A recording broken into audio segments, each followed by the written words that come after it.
Hello guys, welcome to my channel. Today we are going to discuss about some quasi passive voice with complement. Let's start. At first we will discuss about rules of quasi passive, from quasi passive to passive voice. You can see an example here. Honey tasted sweet. We can write in passive, honey is sweet when it is tasted. Honey is sweet when it is tasted. Now come to the point about the rules. Here at first we removed the main verb.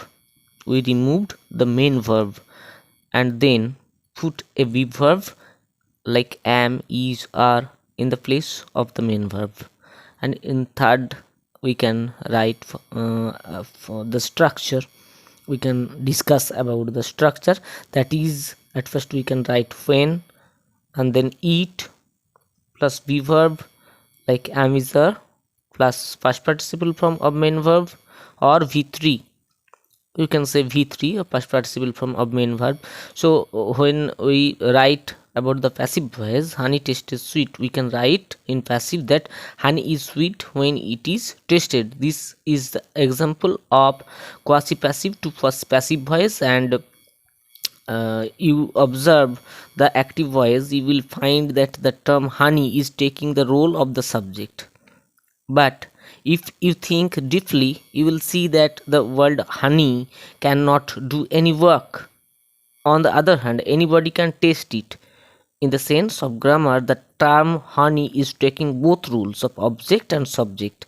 Passive voice is formed with taste, feel, read, smell, cost, sound, and so on. Whenever we change the sentence into passive voice, we take the help of when. So these are the rules and you can understand. Now let's talk about some examples and then you will find it more easy. So let's start. At first we can see here the bed feels soft. In active, the bed feels soft. We can write here in passive that the bed is soft when it is felt. So the rule is here just composed that removing the main verb, so we removed it, and then we write when and then it is felt. Felt means the past participle of feel or v3 form of feel. So the passive is the bed is soft when it is felt. And then in the active, in the second sentence we can see stone feels hard. At that time we write stone is hard. Stone is hard when it is felt hard. So now you can see the changes. Stone is hard when it is felt hard. And in the third one, the book reads well. We can write that the book is well when it is read. When it is read. But we can write it also, the book sounds well when it is read.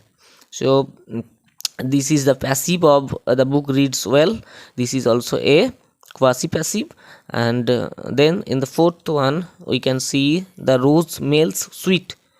Here this is also an example of quasi passive, and in passive we can write the rose is sweet when it is smelled. The rose is sweet when it is smelled. In the fifth one we can see the bed feels sad. The bed feels hard. So we can write here the bed is hard when it is felt. The bed is hard when it is felt. So these are the sentence which is very important. These are the sentence which are very important for our exam, and we'll find a lot better in the exam. Please practice hard and be more accurate in voice changes. So guys, now it's time to say bye bye. Take care and be safe. Good luck for your exam.